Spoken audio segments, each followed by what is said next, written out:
Yeah. We need a cringe warning to pop up on the screen for some of these. I think just the whole thing. Like the thing like this may cause seizures. Right. That just comes up at the beginning, the disclaimer. It's just the cringe unknown.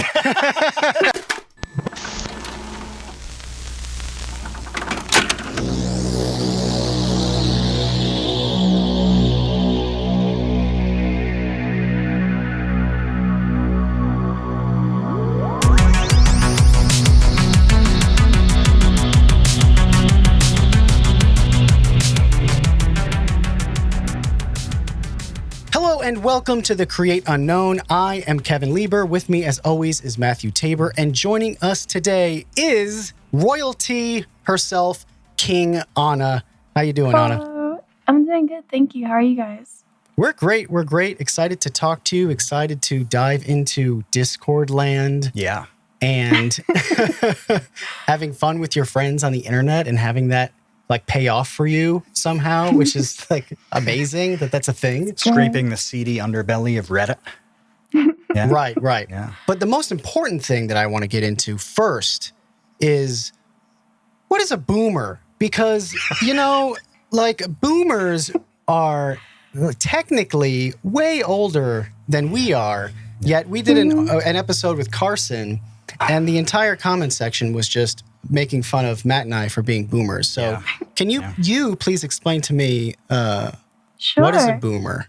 So basically, like, you could say, like, there's baby boomers, right? But in our context of our generation, it's more of like either you can be an age of a boomer. So like I know someone who's 33 years old and he doesn't act like a boomer. So he's not really like a boomer. I'm 23. Some people could say I'm a boomer just because like I'm friends with like 18-year-olds and stuff. But it's literally just if you're older or something, but it's more of a mentality. If you're not like hip with the kids, if you're really far behind in like the memes and the culture and the way you speak, and like it just seems like you're really lost. Like I've known some people who are like even just like my age and have no idea what's going on. We just call them boomers because it's a boomer mentality. It's not really like a age. It's more of just like the way you go about life. So it's about being out of the loop, basically. You're out of the loop of what's funny, what's fresh, what's relevant on the internet. So you're a boomer. I didn't say it. That was the comment section. So I'm going to ask this for a friend. How does a boomer unboomer? Is there any hope for a boomer? Right. Are you permanently a boomer once labeled such? Or can you I have no unboom? idea. I literally have no idea. I mean, you'd really just have to like catch up with the times, I guess. That's my fear because like the internet is moving so fast. Like I literally just started watching Twitch again and I'm so out of the loop. I have no idea what any of the emojis mean. I have no idea what the culture is. And I feel like a boomer just entering that community, right? But I know Twitter, I know YouTube, but with that, I'm so lost. And I feel like one day I'm going to get so out of touch because I feel like the internet's just moving faster and faster and faster. And we just like, it's so hard to keep up with everything. You don't go on the internet for one day and you've missed like 5 stories. So you can be a boomer in different on different platforms, essentially, is what you're saying. So you could be the coolest person. What is the opposite? I'm saying like the coolest person, which just shows how much of a boomer I am. Oh. What kind of hip daddy-o non-square? Like what is the opposite of a boomer then? Just well, I guess you could. It's so funny, like person? talking about the terminologies, but like I guess you could be like an epic gamer, an epic gamer, or like a Zoomer. People usually call like the younger generation Zoomers. Okay. Yeah, I think there was another one, but I can't remember the word. I've heard Doomer. Also, oh maybe Doomer is that's a slightly different flavor. A really sad, a really really sad Zoomer. Oh, I think probably. Like there's an element of kind of depression that permeates everything with the Doomers. But a Zoomer is like overly, like cartoonishly happy, aren't they? Don't they listen to like the Beach Boys? The Beach Boys. Oh my God. Oh no! Zoomers like that's not. Zoomers like young people. Is that like bloomer? Boomer is like people who listen to the Beach Boys, like the Beatles and stuff like that. Like Zoomer is like the people who are up to times with the memes, probably play Fortnite like all the time, and like like the young kids. What she's my trying demographic. to say, is that the Zoomers Not me. are constantly going down that old town road. Yeah, I think basically. that's what it is. Right, horses in the back. Is Fortnite still relevant? I mean, when does Fortnite become boomer territory? Honestly, when the kids stopped doing the Fortnite dances. I literally saw the guy who, I think his name is Lil Nas, he played a song. He flew out to a school that was going crazy over the song. And I saw a kid Fortnite dance. I was just like, oh no. I saw He's this just like today. doing the young Orange Justice. I was like, I can't believe this. That video was remarkable. So was it a kindergarten? They were young kids. Elementary, I think. Yeah, they were young kids. Wow. And Lil Nas X was there to perform the song. And it was in an assembly. Mm-hmm. And there were like hundreds of children screaming every single Going lyric to that crazy. song, word for word, at the top of their lungs. Nice. It was a pretty Beautiful. epic It was gamer beautiful. moment, I think. Oh. Yeah. We need a cringe warning to pop up on the screen for some of these. I think things. just the whole thing. Like the thing, this may cause seizures, Right. That just comes up at the beginning, the disclaimer. It's just the cringe unknown. That's why. That's the new podcast. Rebranding. Rebranding. Yeah, that's what we're going So, with. what's the thing that you are most out of touch with, though? So you're saying that you know some platforms really well, others you aren't. What are you just hopelessly boomerized clueless on? God, I mean, like, I would say, like, the boomer mentality is towards, like, meme generation stuff. I'm genuinely out of touch with Twitch. I used to watch Twitch a lot growing up, but, like, I got out of touch with it. And, like, it's crazy how much of a culture there is to it. Just like there's a culture to YouTube, you know, like, the OG YouTubers. Like, we know them all. We know Shane Dawson. We know Ryan Higa. We know, like, all these, like, you know, Jenna Marbles. You know, if you don't know Jenna Marbles, like, are you even watching YouTube? But there's so much to Twitch that I'm completely out of touch with. I have no idea what the emotes are, the history behind the emotes, the way that, like, everyone interacts and stuff. Like, I'm trying to stream and I feel like I'm not welcome. And I feel like once you feel like you are welcome, when you actually say, it's so funny to say, but, like, when you say, oh yeah, I'm an epic gamer, and you say, like, ironically, you know, like, what you're saying, then you're not, like, a boomer anymore. It's so weird to explain. There's but, a level like, of consciousness to this. Yeah.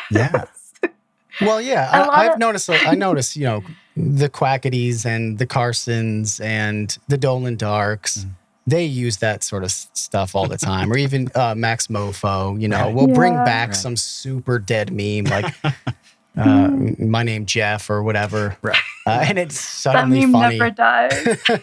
Suddenly It's funny more again. of like, so there was this thing that happened. So back in 2014, 2015, like Parsonico era, when he started doing MLG, that was like over the top. You'll kind of see like that kind of style in like Quackity's videos. Like it's just really like low quality, like not low quality in the sense of like it's not highly edited. It just looks really like, you know, like you wouldn't put on BBC, you know, like it just looks, it's just really funny because like it's just so like, you know, the audio quality is purposefully like terrible, and that's what's so funny. And then like we moved into like I don't know, it's just like I lost my train of thought. I'm so sorry. No, but I understand exactly what you're saying. I think of deep fried memes kind of have this same quality where you get something so terrible that it becomes hilarious. And that was a topic of conversation with Carson in particular, Right. where we were just telling him, like, you are the master of the dumbest things imaginable.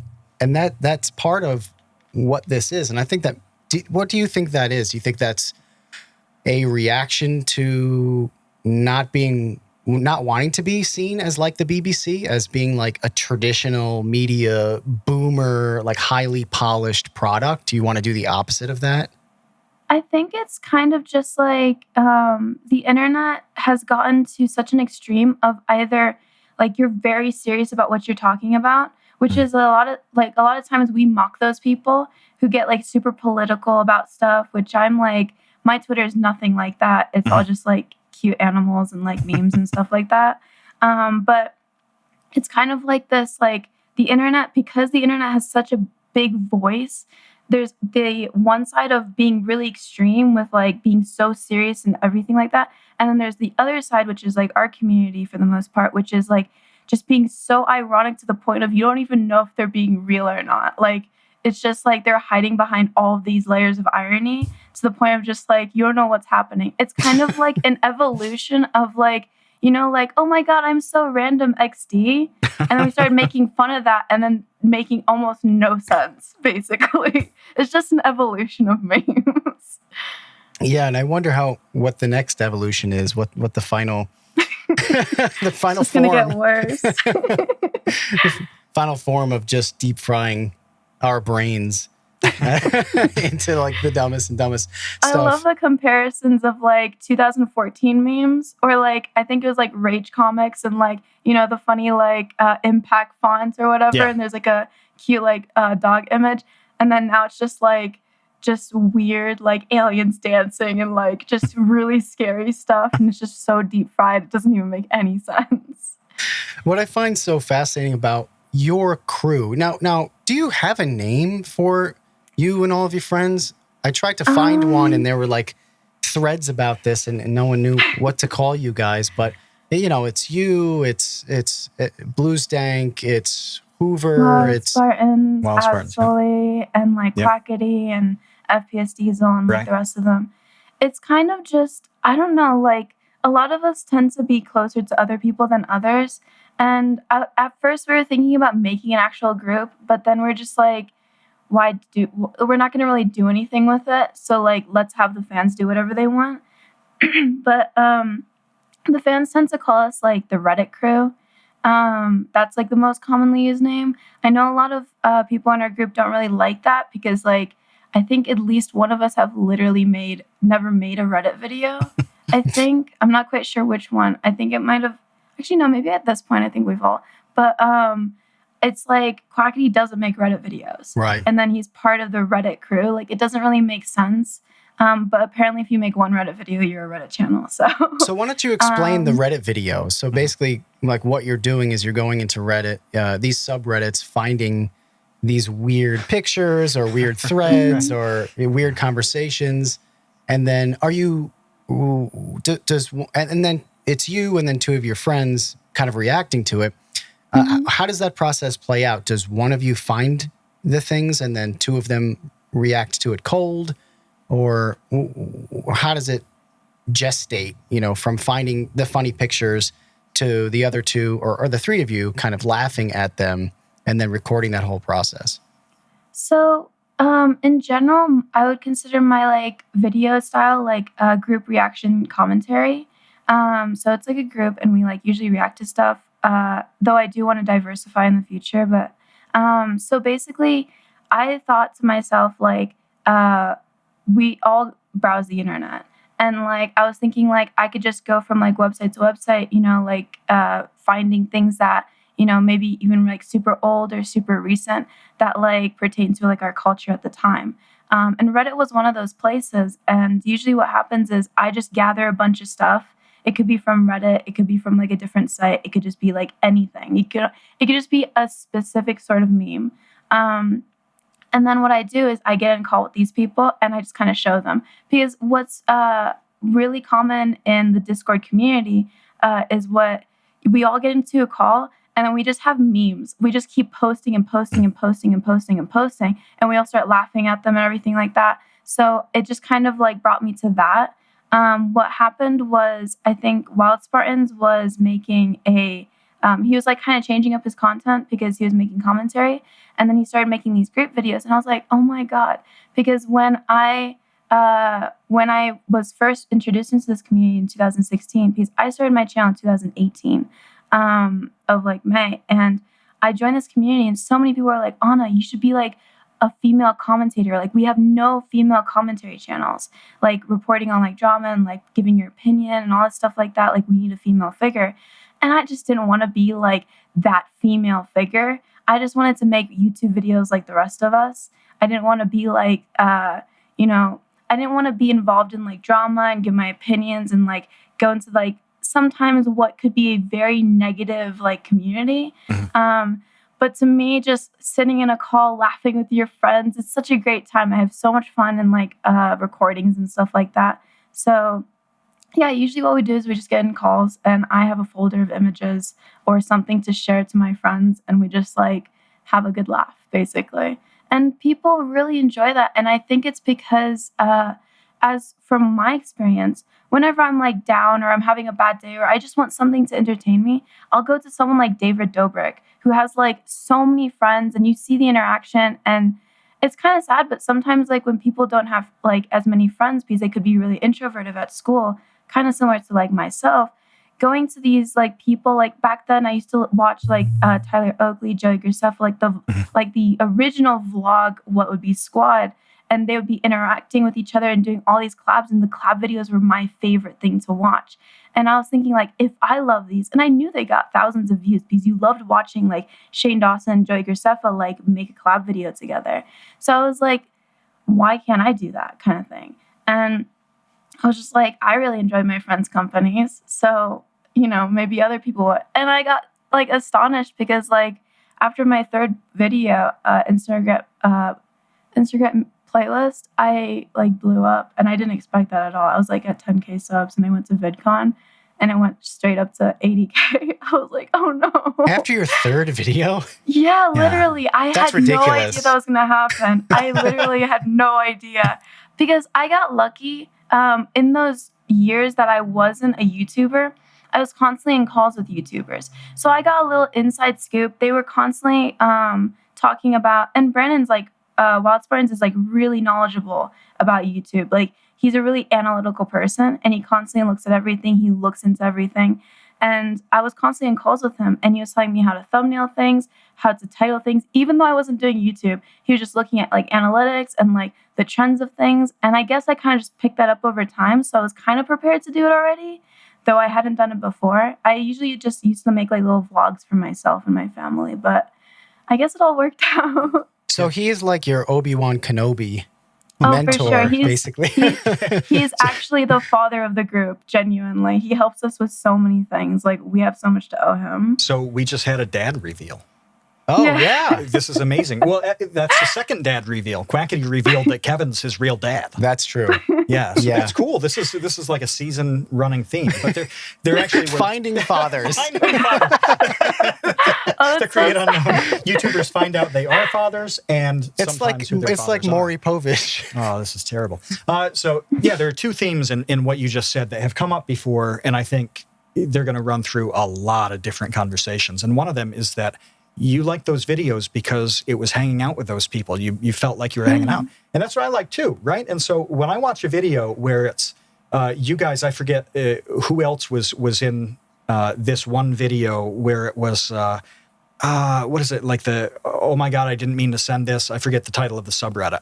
But r/oops, I didn't mean to. Oops, I didn't mean to. That's right. Yeah. And like you get 3-4 people who are just going back and forth on this ridiculous thing. Sometimes you guys are reading it like a script, with two people. And like, this is funny as hell. And why don't you explain what Oops, I Didn't Mean to Send That is, so that if people aren't familiar with it, they understand. Can you explain that?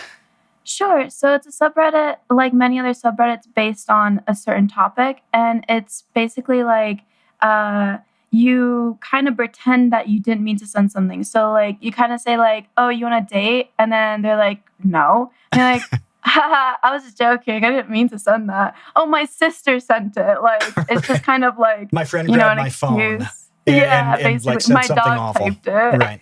Yeah. And the best ones are in territory that we won't detail here. But sending a picture that there's really no like mistake way to do this. Okay. Or like send a video to somebody that, no. But this makes for like a really entertaining thing when a couple people shock factor, yeah, like playing those roles, and you're listening to it, and it's just like everybody, including the viewers, just hanging out together, and it's funny. Everybody's laughing. But the group commentary comedy to me seems very new. I never noticed that really before. It seemed like you said maybe WildSpartanz was doing it first. Was there somebody else that you had seen doing this sort of thing? So I think the first person I saw was Soot House. Soot House is a group of British YouTubers. They're a group of friends. I think they live like locally, unlike us who we live like all over the country. And they started recording videos, I think like similar to our content. I wasn't really like I think, I'm not quite sure, honestly. I drew more from just Brandon, WildSpartanz, than anyone else. But the thing is like, I remember when I first started coming out with videos, and I know a lot of my friends have gotten this whenever they've jumped into a new field. And what happens usually is people will just comment like Soot House clone, WildSpartanz clone, like this clone, that clone. And then like after some time, once you've established like your base, it kind of goes away. But for my comments of that, like I feel like for almost every YouTuber, there's no like 100% originality. It's kind of like inspired from someone, as long as you kind of like, look at it and kind of twist into your own thing and like add your own personality and your own flow to it. It's kind of just like everyone else, because like, I mean, name one original video you saw today. Like it's always in a certain category. It's always in a certain type of style, like there's like Fortnite videos, there's vlogs, there's like this beauty stuff, there's that stuff. And like very rarely do people actually come up with a completely original topic. And usually what happens is a bandwagon happens. So for example, I'm not too aware with the beauty community, but recently I've become aware because of the drama that's been circulating around that. But like, for example, someone made like Bob Ross paintings on their eyes. And then like 50 other YouTubers did the same thing, but they did it with their own personality, their own everything. But then the comment section just goes wild with like, clone, clone, clone, clone, clone. So I just think that like, I don't know, if you add your own twist and your own personality to anything, then, it's good enough. We talked about that with Veritasium. Right. We went into some detail on that because we were, it's a little different with something like an education topic where like you can actually do it the same way. You can communicate the same information. But what we all kind of found is that you can't help but put your own spin on it. And some of those things that have been done, they make a couple videos that actually work really well together. And so the community might think, oh, you stepped on some toes by doing this. But in reality, a lot of viewers kind of pull benefits from each one. And I think that's the same with the comedy stuff as well. Yeah. I wonder if the makeup stuff seems a little different to me. And I wonder what your thoughts are on that, because something like a format, I guess, where you're, for instance, in Discord and hanging out with your friends, you can go any number of ways with that. But if you have the idea of doing Bob Ross eye makeup, that's extremely specific to then have 25 people also do Bob Ross eye makeup. Yeah. It's like, that instance does seem to me like kind of greasy. Yeah, I guess you have a point there. I know that recently there was a trend of so-and-so DMing 100 people on Instagram and seeing if they'll reply or something. I know one person did that, and then another person did that, and they said, I blatantly stole this off of this person. Like, they admitted it, and I think that was added to the comedy of it. But I don't know. I mean, there's so much, like, I guess you could say nabbing culture in this community. Like, someone posts a meme, and then you take it and then post it. I personally don't do that, but I know a lot of people who do, and it does upset a lot of people, But I know if you nab, like, a certain... Well, also, another thing is, like, I've unintentionally, accidentally nabbed like ideas because it's so hard to be like 100% original. My first video, hot dogs where they shouldn't be. I literally had a folder before I even started YouTube of hot dogs in odd places because my friends and I we called them anarchy memes. I have no idea why we called them anarchy memes, but it was literally just food in the weirdest places. Like, it was just so funny to us. And I made that video, but apparently Soot House made the same type of video. And I was just like, how am I supposed to know? I've made so many videos that a lot of people are like, oh, Mini Lad made this. Oh, this, that. I'm like, I can't like just search every single time I come up with an idea and make sure no one's made it and then be like, okay, wait, hold up. I'm not going to make this video anymore. Like, even when you do, though. If you tried to find this has happened with Vsauce 2 stuff, and we've talked about that in the past, where you look and make sure that nobody's done a definitive video or like the thing, because you want to do your own original thing to whatever extent as possible. But people are going to cover the same concepts, and they absolutely have. There's no way around that. Even when you take hours to kind of scour around. You know what? Believe it or not, the internet is a big place. There's a lot of stuff on it. Yeah, a lot of And people lot have of the internet. people. Yeah. Yes. Many of them do. Yeah. Everybody's dialing up all over, you know? Right. But Dialing up. 56K. beeps and Dial boops up all internet. over. Yeah. But yeah, I mean, even when you just try your hardest to make sure that what you're doing is completely original. We have literally invented games and then found out that somebody had invented that game to a different degree. Mm-hmm. But, you think that here's this really weird idea. There's no way that somebody could have had this idea in the past. Well, yeah, there's actually a way. Mm-hmm. It happens all the time. It happens most of the time. Yeah. Yeah, but as long as you know yourself and you know the ways that you can add your own personal flavor to it, I think that doesn't matter. I remember years ago there was a big controversy in the stand-up comedy world surrounding Carlos Mencia. Right.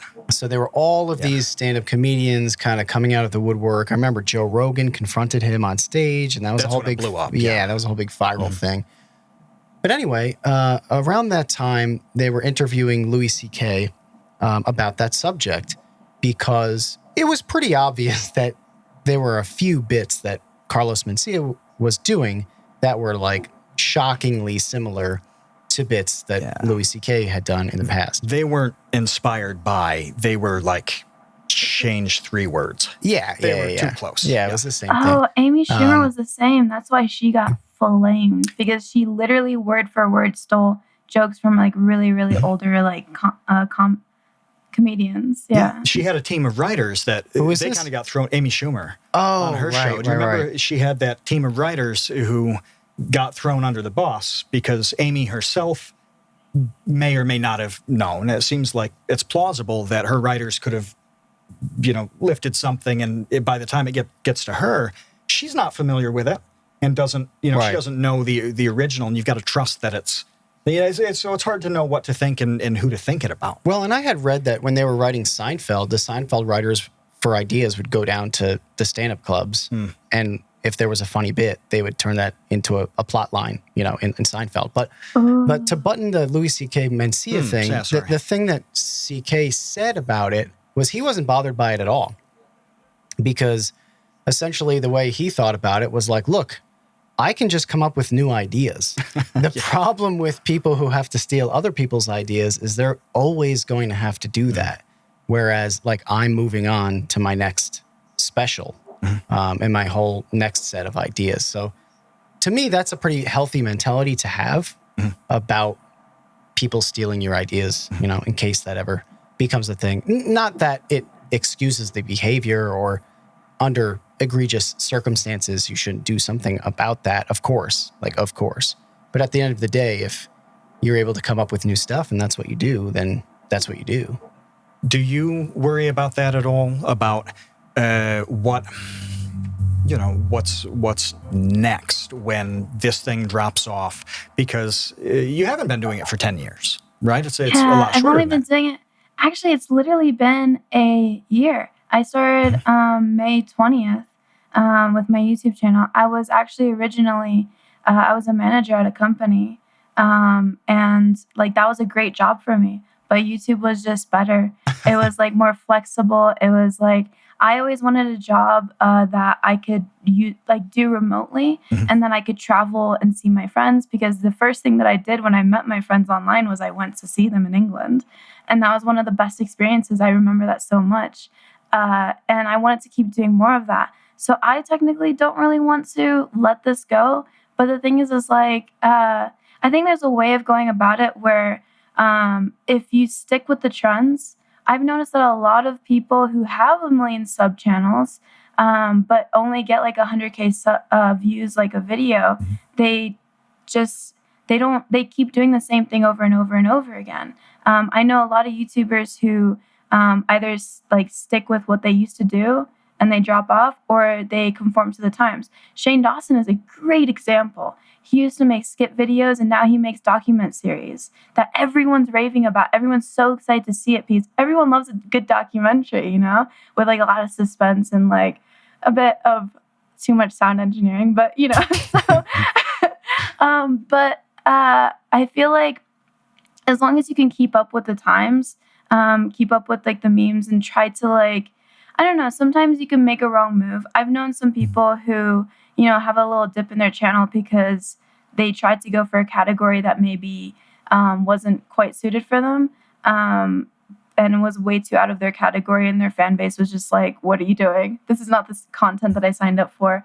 You can gradually, if you want to change a category, that was what I've intended. So I started out with these like reaction commentary videos, and then I recently made one of my favorite videos, kind of honestly being inspired off of Quackity's work, but not like 100%. So trying to get into more like creative ideas because they really make me happy to make those. I made a Bob Ross video where we drew on MS Paint. I think someone said we copied that from someone as well, but I literally got inspired, like I said, from the beauty community with like the eyeshadow and stuff. I was like, what if I did this on MS Paint? Like MS Paint is like gone. So like, which I also have like other video ideas pertaining to that, which I'm going to do in the future. But that's another example of taking like kind of a high skill, like fancy thing and like crunching it through this like meat grinder, and out spills this MS Paint version of it. That's awesome and funny. But yeah, so my plan per se is like to do more of those kinds of videos, but still sticking to the roots that I grew my channel on, because I knew that like, I mean, like obviously we all don't just make videos 100% because we want to make them, right? Like obviously like we want to make all these videos and stuff like that, but like it's not like you can make videos all the time of what only you want to make. You kind of have to do a give. So for example, I know my audience, they always ask me, when's the next Instant Regret playlist? I literally like, I upload on the day, they watch it in the comment section. They're like, when's the next Instant Regret playlist? I'm just like, okay. Can you explain Instant Regret playlist for people who aren't familiar with it? So it's a playlist by Epic Donut Dude. It's a playlist on YouTube where it's like, I think it's at like 2,500 videos or something. It would take like days to watch at this point. But basically, it's just a playlist of all the recent memes. So for example, for a long stretch of time, there was a gnome meme where like you'd be watching a video and a gnome would pop up out of nowhere and it would go, ooh. And then like, it would just like, it's kind of like, Where's Waldo? But you don't want to see Waldo, basically. So that was like a long lasting meme. And there was a lot of those videos and a lot of other stuff. There's a lot of like Dolan Dark's videos. There's a lot of other like memers in the community that are in this playlist because he knows them. And so what I do is I usually just sit down with my friends and we react to these. Because I remember there was a playlist of 300 videos called the Important Videos playlist. And I literally sat through a whole day. I think I was in the call for like 12 hours just watching all 300 of these videos with my friends. And we couldn't stop laughing. At one point, we were just like so out of like energy that we're just like sitting there like brain dead just watching these videos. But yeah, so like people like usually request that a lot. But you know, I give a little bit of that. Obviously, I enjoy making these videos. I would love to make a lot more different style videos, but I can't just go off and make a video on like, you know, I don't know, something like super random. Like I really like playing with slime, right? Or like, you know, those ASMR like cutting soap videos. I could make it, but I don't know 100% guaranteed that it will do well. So like I would have to transition into that, but I don't really want to.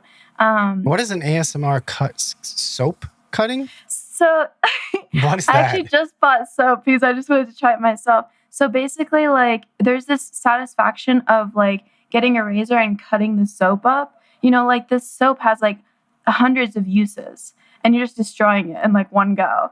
And like they usually like cut in like hashtags and then they like cut it down so it like makes like a nice noise or something like that. A bar of soap? A bar of soap, yeah. It's really interesting. I mean, you can take the soap at the end and make a ball out of it. I mean, you're not you could reform wasting. it. Yeah, exactly. Yeah. Didn't you have to cut soap in school? No. I had to cut soap in school. Why? It must have been like 3rd or 4th grade. It was just soap carving. Yeah, it was just soap carving. You can make shapes. Yeah, it's a really cheap, easy activity. I don't remember. For art? It's an art class activity? I don't know. I don't remember that. Well, what else would it be?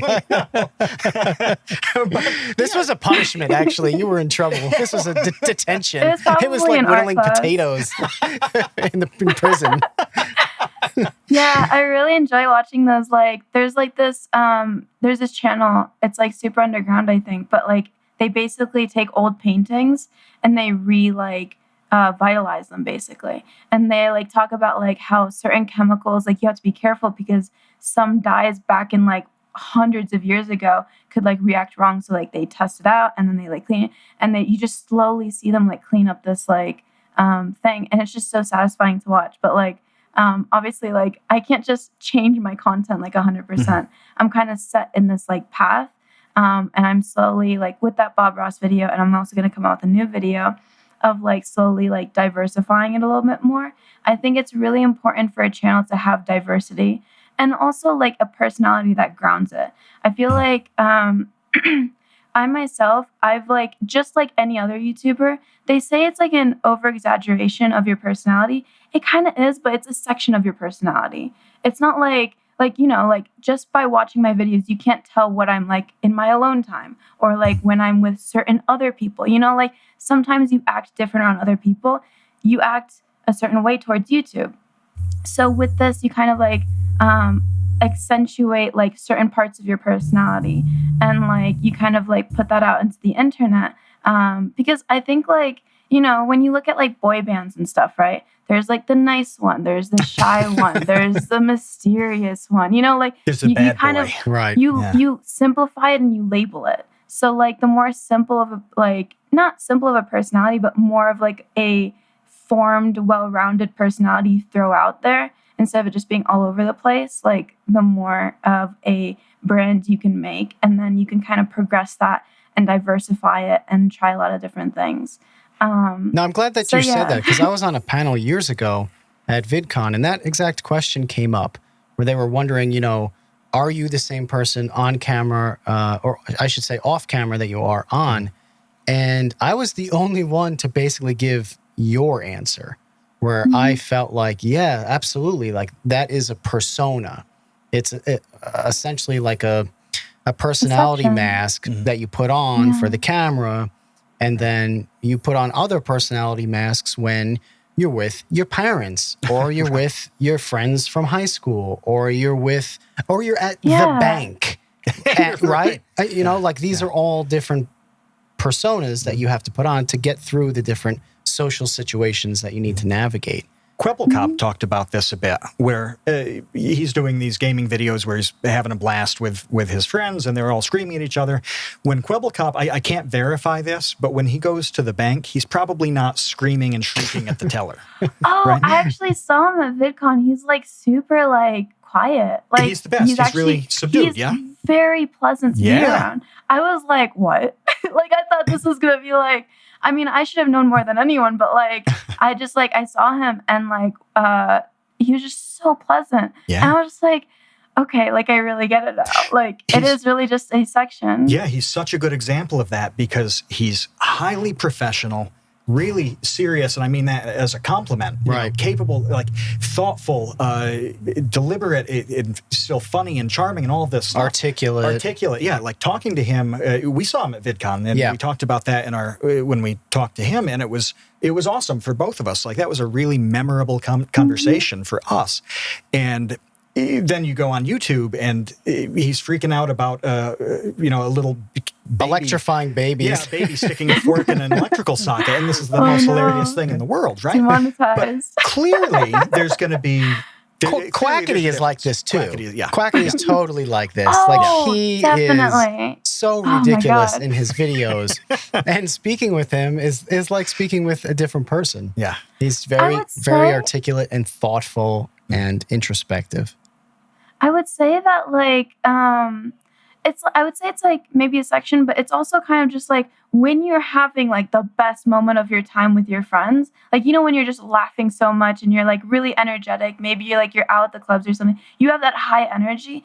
I think it's just that, you know, you're like, you're putting on a show, you know, like you're kind of like, you know, when you have the spotlight on your friends and stuff, you're kind of like the loudest person there, or like you're trying to be like, like the funniest person there because you want to entertain them. So therefore, it's the same thing that translates to YouTube. You want to entertain them. Quackity is a great example as well. I have no idea how he comes up with his tweets. I really don't, because like it's just crazy. That was like one of the first questions we asked him. I'm like, where is this coming from, dude? And like his content and everything like that. But when he's at his peak on like the voice calls and stuff with us, like he's literally, I was playing a childhood game, Maple Story, and and Hoover, Axley, and Quackity were playing Toontown. And they're mocking me because I'm playing a kid's game. But I'm mocking them because they're playing Toontown. That's a kid's game as well. So it's like a lot of comedy. We're like screaming at each other. It's like that comedy, but just recorded, basically. It's that peak. But there's obviously times in calls when we're literally just not talking. You know, we just share like links on Twitter and stuff like that. Obviously, that's not entertaining. You know, you don't want to just watch people like be there like, oh, hey, yeah, today was like a good day. So here's this meme. You know, you're like, welcome back to another video. Like, here's some cursed Minecraft images or something like that. Like, you want to have this like upbeat like thing because otherwise it gets boring. People have short attention spans. I know that for sure. Yeah. So I don't think there are too many examples of people being exactly 100% the same on camera as they are off camera. But I don't think there's a 0% either. I think, like you're saying, there's an element of the actual personality that comes through. And maybe it's a little exaggerated or highlighted or whatever it is that fits what you're doing. But it's real either way, isn't it? Yeah. Well, if you're going to be successful, especially long term, I think that has to be real one way or the other, or else you're going to get burnt out on it, or other people are going to call you out on it. Well, one thing I really wanted to ask you, because I'm a boomer and I don't understand Discord, is I need you to explain Discord partnerships to me. Because on your YouTube channel, under your About section, you wrote, you know, you were just going to do YouTube until you got your Discord partnership. Yeah. And then you edited it once you got your Discord partnership. But so I'm going to quit. Yeah, you're quitting. Now that you got your Discord partnership.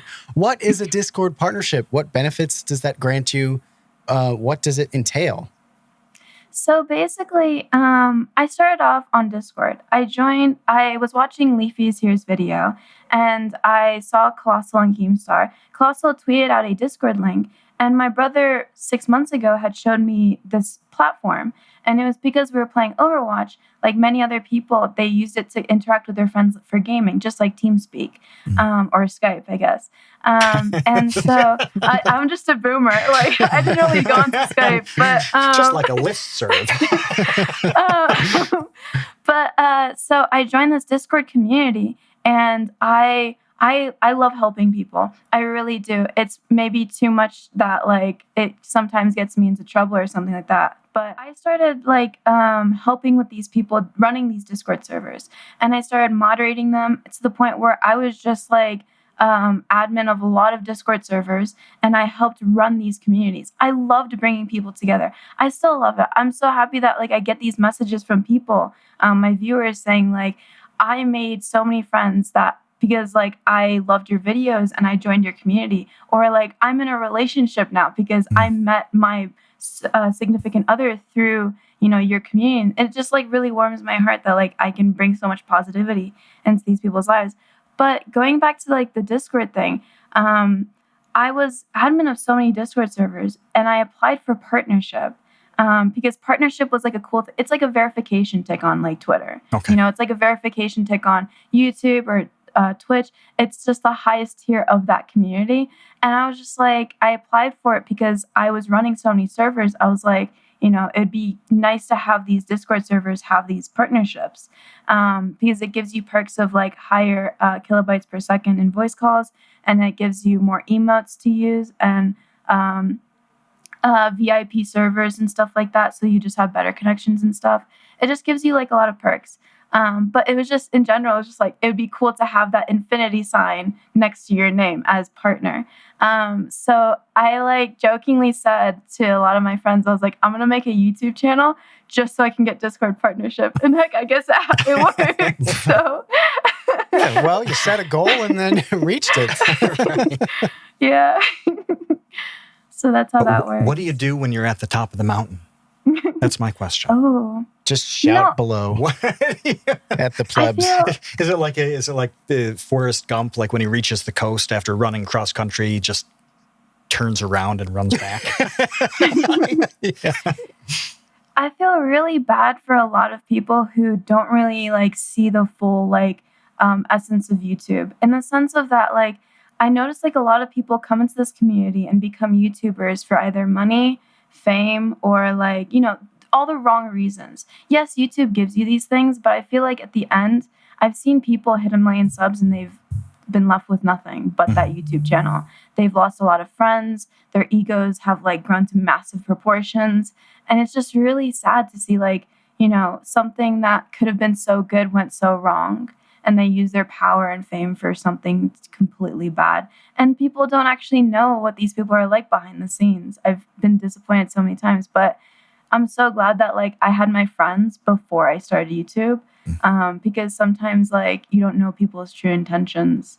It's kind of crazy. It's kind of scary sometimes. You've seen pretty much every possible case of this, Yeah. from negative to positive, right? The whole continuum Yeah. over, 9 years, 10 years. I can attest that Kevin turned into a monster when he hit 1 million subs. He was terrible in every way. No, but you really have seen everybody kind of respond in the best ways, the worst ways. Right. Some survive and some don't. And you've seen it all, haven't you? Yeah, some get bitter and resentful. And Yeah. It's hard to have what you have, what some of the people we talk to, like Derek, just all of these people who've been around for years. This is a lot harder than people realize, to keep it all together, stay healthy, like mentally with your relationships with friends and all that. That's really tough, isn't it? Especially when it's public. Right. yeah, how do you balance that? Oof. So at one point I was in a relationship, and it was sort of public. We never confirmed it. But it was with like another YouTuber, and it just, I wasn't a YouTuber at the time, but it wasn't, I never wanted to make it public. It just accidentally happened, because it's kind of obvious sometimes. You can't really always just like, you want to post pictures on Instagram for your friends to see when you're not a YouTuber. And then it just kind of like opens the floodgates because people do too much snooping. We never confirmed or denied like anything, but it was just like, it's kind of difficult. That's something that I feel like is really toxic in the Twitch community. So like, I'm just going to name like an example. So Pokimane and Myth, they were on like Twitch calls all the time and in stream, and the chat was just pestering them and donating them. And like, I don't think they even like ever had anything. It was just like a nice chemistry, and they never got into a relationship, but like, it was just really toxic. And it's like, sometimes these viewers don't realize, and they're young. I get it. Like, I really do. When I was 12, I wanted to know everything about, a certain boy band or something like that. I didn't know. But do you think, sorry, I want to understand here more, the toxicity behind that. Are you saying that they were taking advantage of pretending to be a couple in order to no. get attention? You're saying the intensity of it is of the viewer's attachment, or what? Yeah. The viewer's attachment. So they were like pretty flirty, but they never, I don't think, intended to be in a relationship. I don't know the gist of it. It was just like an example, but the comments like in the chats and them donating was just like poking, like, are you dating? Like, blah, blah, blah. Like, haha, you should. They were doing like really like comments that you wouldn't want to hear if you're just friends with someone, And it was just kind of like toxic. And I feel like viewers don't really understand their placement in all of this, especially when it comes in the masses. I know that like one of my friends just got out of a public relationship that was like with one of the bigger YouTubers, and her Instagram comments are just flooded with, I'm unfollowing you. I'm unfollowing you. Like, I can't believe you like broke up with so-and-so. And like, it's just not pleasant. There's an extreme example of this in the K-pop community. So I know about this because my wife loves K-pop, and she tells me... Yeah, I'm going to leave this one to you. Yeah, just leave this one to me. And she tells me that the people in the K-pop community, the singers, they get death threats if it's even like hinted that one of them even has a significant other. Like if one of the girls in one of the girl groups or one of the guys in one of the boy bands is even rumored to be dating anyone, it's like a gigantic deal and very, very bad. Like really, really like death threat level things. Just because maybe they're dating somebody, so they're no longer like. There's a chance that this random person who's a fan of, G-Dragon or whomever is going to fall in love with them. I don't get it. So what I'm hearing from both of you is that we need to dial back the chemistry. Right. Between us. Between us, yes. So that we don't get this the stream of comments. Strong. Yeah. We just can't have that. No. It will generate toxicity. The super chat just keeps flooding. The super chats that we don't do. The Twitch that we don't have. God, Twitch chat, like calm down. Yeah.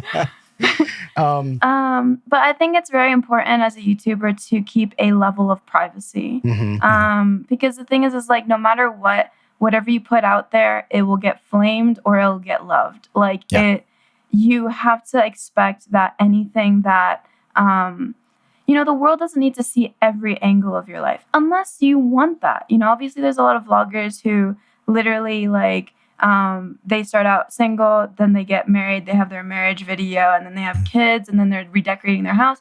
Like it's the whole flow of things. I'm sure there's a lot of privacy towards it as still, but like, whatever you put out into the world, you have to expect. I think it's so funny. People put opinions on Twitter and then they're like, why are you guys flaming me? Like, I didn't expect this. Like, you put an opinion out there. You have to expect a response, whether it's positive or negative. So, like, be careful what you put out there, basically.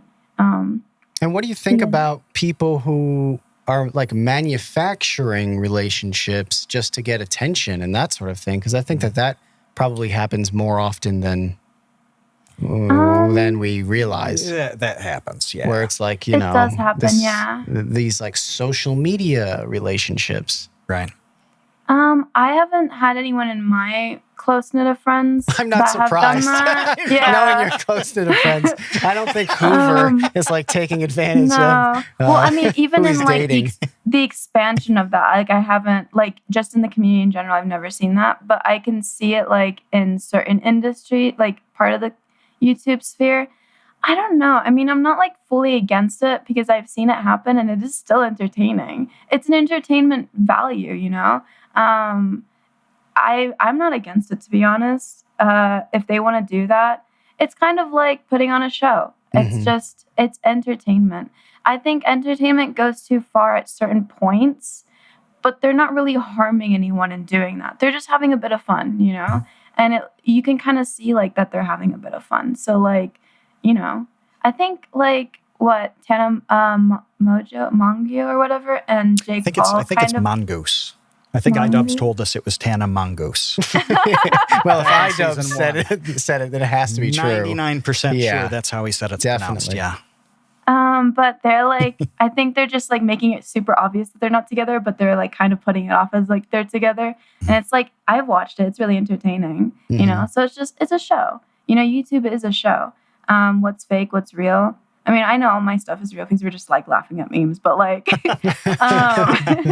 can't really fake that. But it's, I don't know. The vlogging stuff, I guess, is like, you run out of stuff. You have to keep doing the next bigger and bigger and bigger and bigger thing. And what bigger thing can you do than to put two big brand name people together and, collaborate on this, this life kind of thing. Like Kim Kardashian and Kanye. Yeah. Well, I think that's real, though. No, I do too. I mean, I was just saying. The evidence is there. But those are two pretty big brands that came together. But, I haven't thought of YouTube as being the world's largest ever real-time, like, soap opera reality show mishmash. Crazy. And as I'm thinking in those terms as you were detailing that, and I was like, oh, okay. There are a lot of times where I watch something and I don't know if it's real. Sometimes I care if it's not. Sometimes I don't care if it's fake. I'm entertained by it. Mm-hmm. And this is going on constantly in a million different areas, whether it's your group, this gaggle of weirdos, which I mean in the best possible way, or the beauty community, which you may or may not follow, or not so much drama on the education side. That stuff's always pretty real and flat, right? Yeah, yeah. Bunch of nerds. Bunch of nerds, yeah.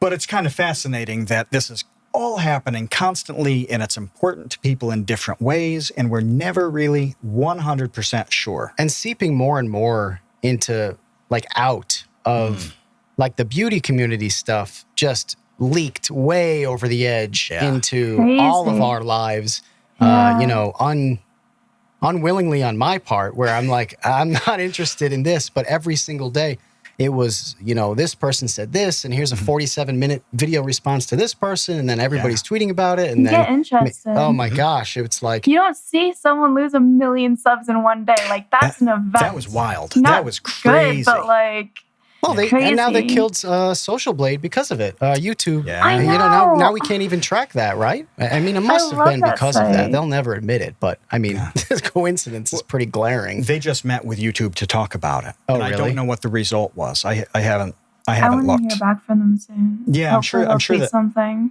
Yeah, it'll evolve to be something, because so many people came out and said, we get what your point is on this, that it can be used in a toxic kind of way. But it was the best feeling in the world to me to watch my sub count tick up to 10,000 or 100,000 or a million, whatever it was. Right. Like, that was the best I moment love of my life. celebrating it. Yeah, And not just the creators, but the fans, the subscribers Yeah. of that creator all gather around. And why can't, if there is some big subscriber purge because of some drama, okay, then cut it off at the knees. Like, then pull the plug on, like, the thing falling For them. precipitously. But for the rest of us, you know, who want to use it to celebrate our growth, It sucks That's that, like, ridiculous. you know, like, what's that saying? It's somewhere similar to, like, one person ruins it for everyone kind of thing. right? But, like, not obviously it's not one person, but, like, you know, One bad Someone apple just spoils Yeah. the bunch. Yeah, baby, throw the baby Yeah. out with the bathwater. Same I don't thing. know. Kinda. Yeah. Like, I know a lot of people get affected by, like, their growth and stuff, and it kind of depresses them. It doesn't really affect me too much. I don't know how much it affects a lot of people. I know that YouTube's a very emotional, like, job because it pertains to a lot of creativity, and you're putting a piece of yourself out there. And if people don't like that piece, it's kind of like saying, oh, I don't like you. So, like, I feel like a lot of people take that very personally, and that's where the negativity comes from it. But it doesn't mean you should take away, like, an analytics site over that. I don't know. If I ever do reach 1 million subs, I want to see it, you know, go from 9999 to 1 million. I did it at 10K. I saw it. I'm like getting goosebumps just thinking about it. I saw my sub count go to 10K, and I just bursted into tears. I ran to my dad. I was like crying so much. I like hugged him. He's like, "Did you kill someone? Like, what happened?" That's He his was, like, in reaction? shock. Can we Well, record like, another episode about what? Why your dad's first assumption is you murdered someone?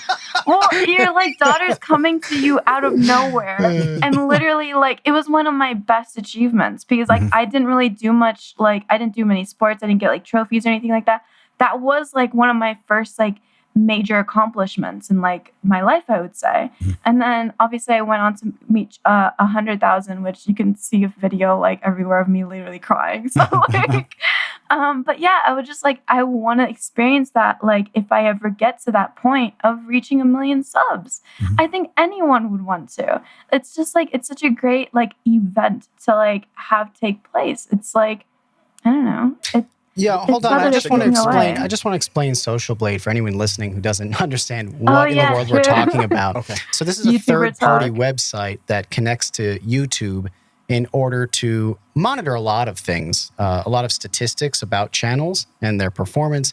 And one of the features that they have that people use it for is to, in real time, track a subscriber count.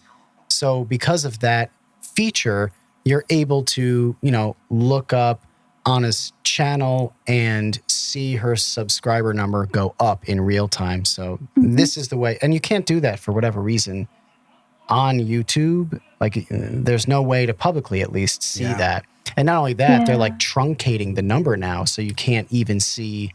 So that, They're for instance, rounding. if you have 10,586 subscribers, it's only going to show 10,000 or 10.5K. But anyway, that's what Social Blade is. And because of this drama within the community where people were literally unsubscribing to a creator in the millions, and that turning into news in and of itself, YouTube has responded by potentially pulling the plug on sharing that data with Social Blade. Mm-hmm. So now you know, probably the people who didn't know that are like, I don't care.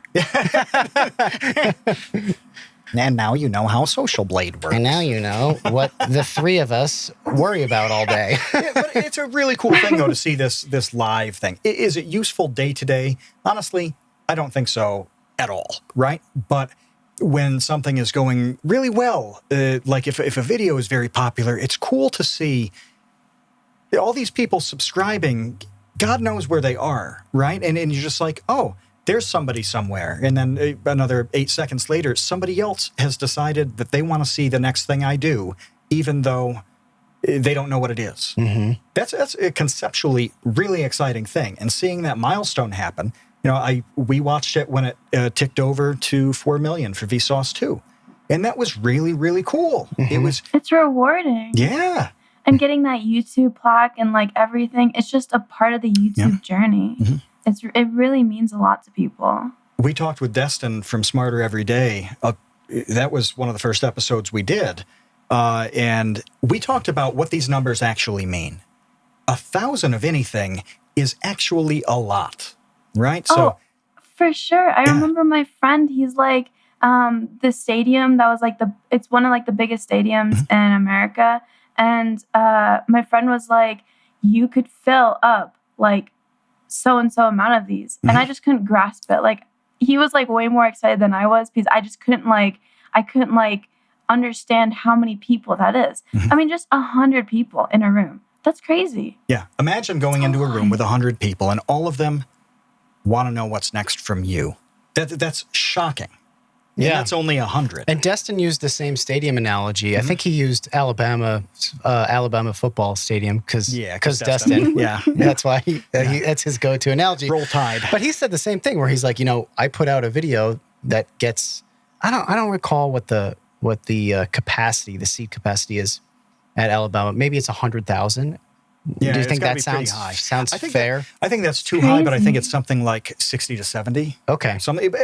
A lot. Okay, a lot of people. Lot, yeah. And he was like, imagine walking up to every single one of them in a football stadium and saying, hey, thanks for watching my video today. It's weird. Mm-hmm. I think it'd just be really sad if like they cut that before PewDiePie hits 100 million. I think that would really affect like our community if they like literally. And then on top of that, if YouTube, did you see YouTube tweeted out T-Series hitting? Yes, if they literally exclude him, it's going to be a big like sad moment. Yeah. Because like that would really hit home. I think rebellions have been launched over less. Yeah, so what happened was PewDiePie and this other channel, T-Series, were in this long-standing subscriber battle going back and forth. Everybody in the community followed it and just recently, and was supporting PewDiePie as an original creator on the platform versus T-Series, which is kind of this conglomerate, giant company. It's just TV. They just traditional put like TV like, clips, movies. TV shows, and it's not like it's not YouTube at its original base. Right. It's like it's not like your Shane Dawson or like your Jenna Marbles or like it's just corporate. It's corporate. It's like super corporate. It doesn't have the YouTube spirit to it. It's just TV shows and music videos. Yeah, so T-Series just hit 100 million subscribers and YouTube celebrated that with a custom video that they made and they tweeted out.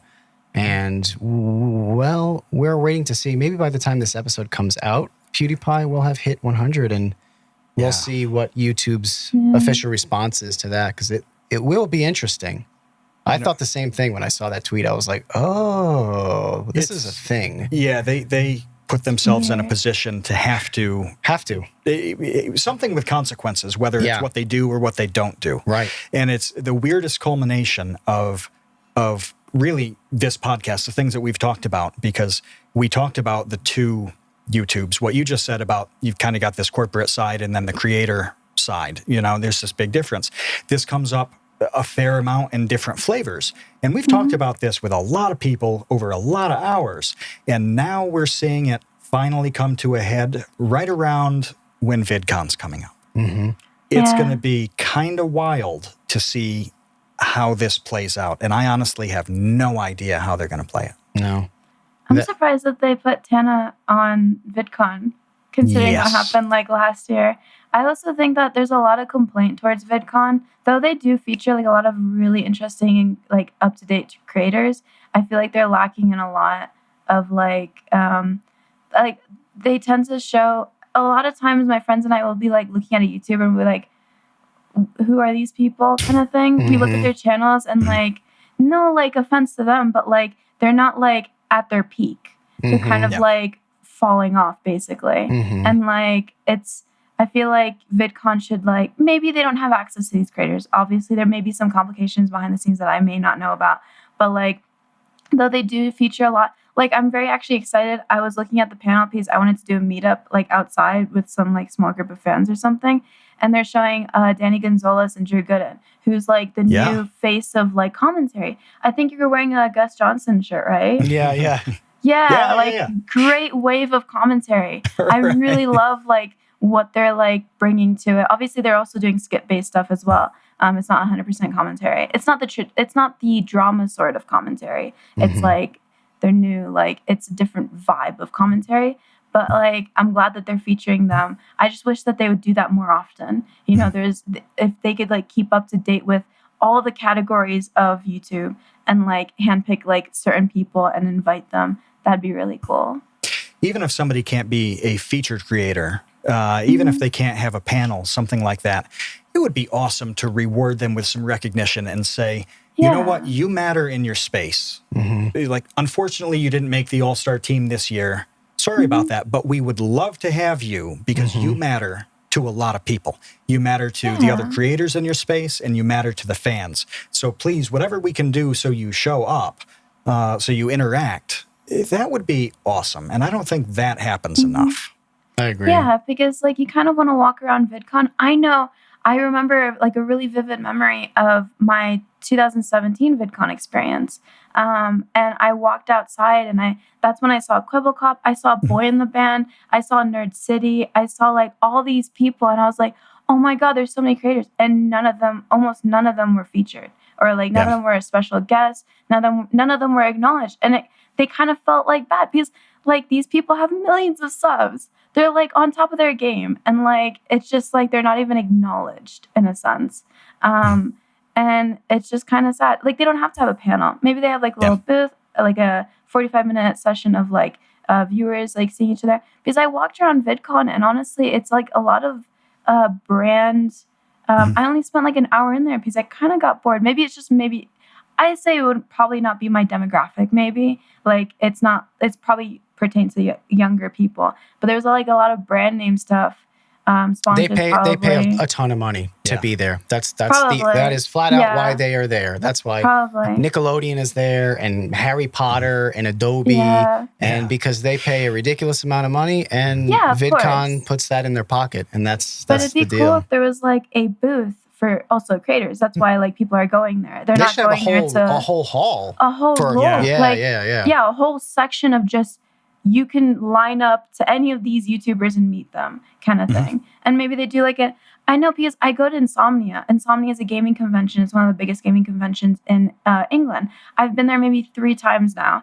And even I'm trying to get into contact with Insomnia as a 500,000 sub channel. And I'm like hoping that I'll get in. But I know that my friends who had even 100,000 or 200,000 and they got at least like a 45-minute session at a booth, you know, because that's why people go there. They go there for, you know, their fun interactions with friends and to meet these people. It's VidCon. It's YouTube. Yeah, you know, but like, the featured creators, maybe you don't know this, are not even allowed to walk on the floor. Are not allowed to walk on the floor. So this was instituted, I believe, for the first time last year, where they said, if you are a featured creator, you are banned from walking through VidCon. And what we will do instead is one of the evenings, we will close VidCon, essentially, and have like a private time for you to walk around. And that's how it is now. So it's literally the exact opposite of what you would like it to be, which is astounding. We've seen the mobs, though. I mean, I understand your security concern. I was gonna say, Like, I know, like Logan Paul running around. Yeah. Right. I saw him literally 2017. That's when it happened. Yeah. I saw him run past me, and I saw him go by, and then I just look in front of me, and there's a horde of fans. I literally had to like run out of the way. Screaming. It was scary. It was like the old footage of people seeing the Beatles live. Exactly. But with like every single one of them has just slammed 3 Red Bulls. Yeah. It was nuts. Yeah. But you're right. I mean, you talk about So it's insomnia. understandable. I haven't been to Insomnia, but I saw so much of it on Twitter. Like people like iNabber, documented by the minute what was going on there. And it had the feel of everything you just talked about, where it's such a very good convention. social. Which is what VidCon used to be, 5, 6, 7 years ago. It's just too big now. Yeah, maybe there's room for a new convention, small, I guess. More intimate, I don't know, more personal, I guess. Yeah. More social, relaxed thing, like what Insomnia had with the feel of that. I think you're right. Probably room for that. Like we literally sit outside, like all of us, like iNabber and like James Marriott and like all of us, Bluesdank, I'm Alex. We all sit outside and we just talk to fans. Like we're literally sat in the grass, one-on-one conversation. It's beautiful. I always get like, I remember I once like went up to like a meetup once and I was too scared to like talk to them. So I tried to, if someone's like looking at me like kind of like, with their phone, they're like ready to take a picture and they can't like come up to me, I would feel bad if they like left without getting a picture.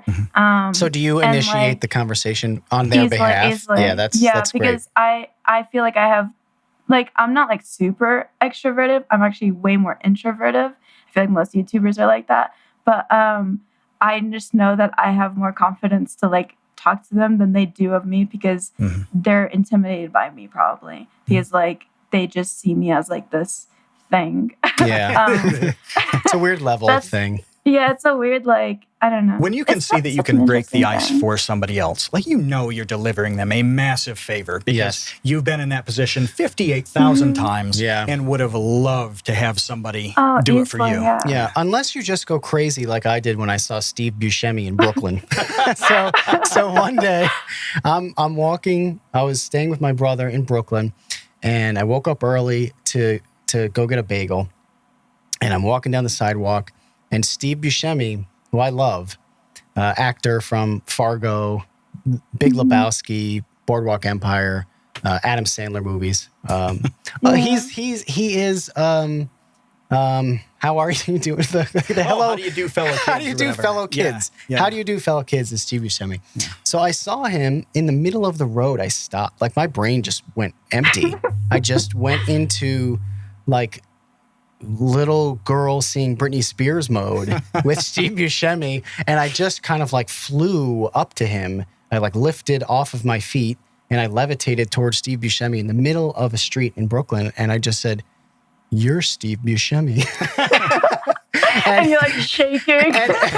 and he looks at me and he goes, "Yeah." He probably gets that all the time.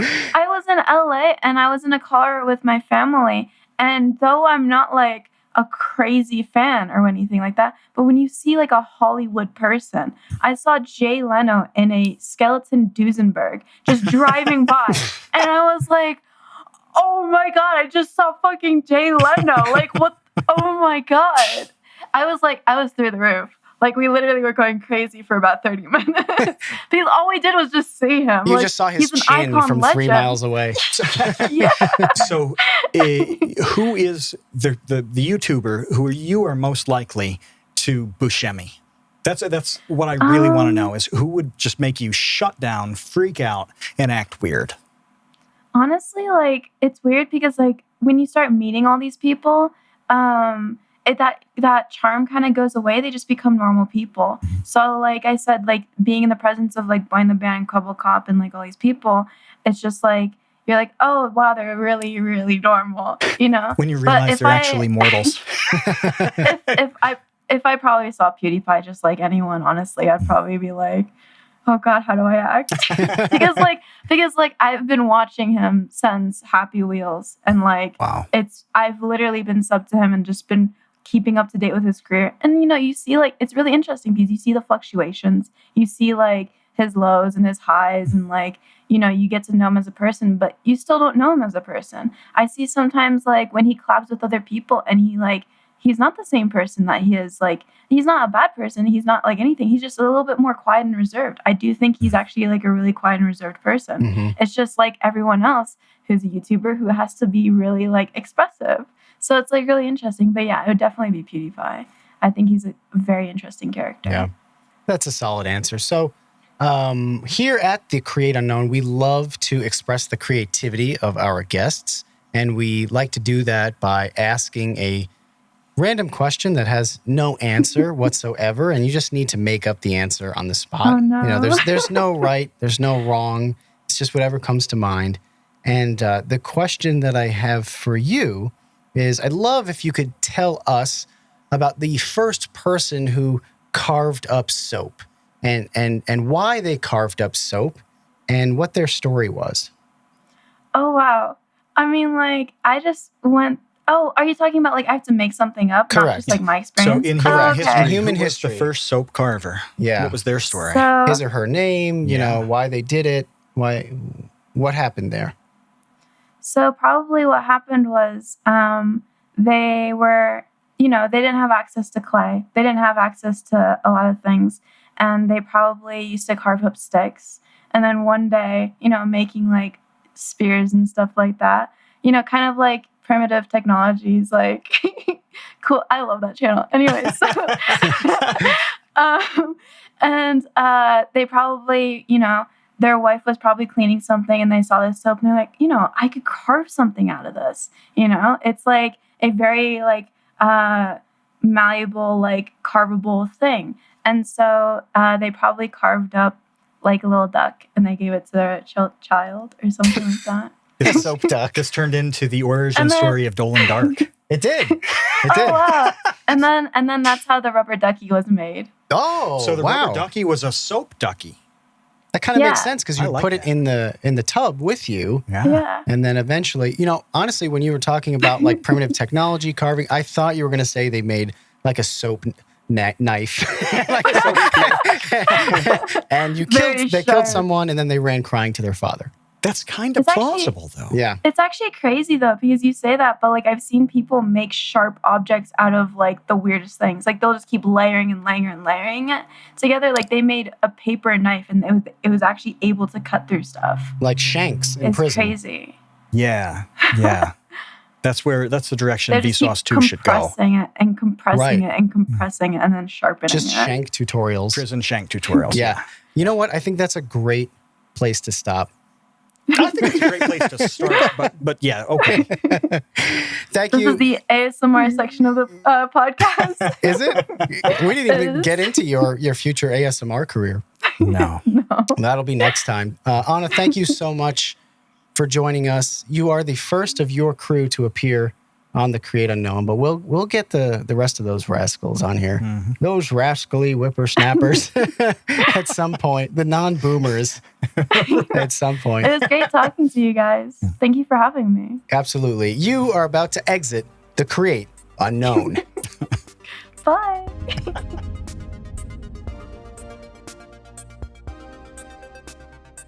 I want to thank Rode Microphones because they make great stuff. If you want to sound as good as we sound in your beautiful, perfectly symmetrical golden ratio ears, then you need to go to Rode.com. That's RODE.com and get some awesome audio equipment for you and your loved ones.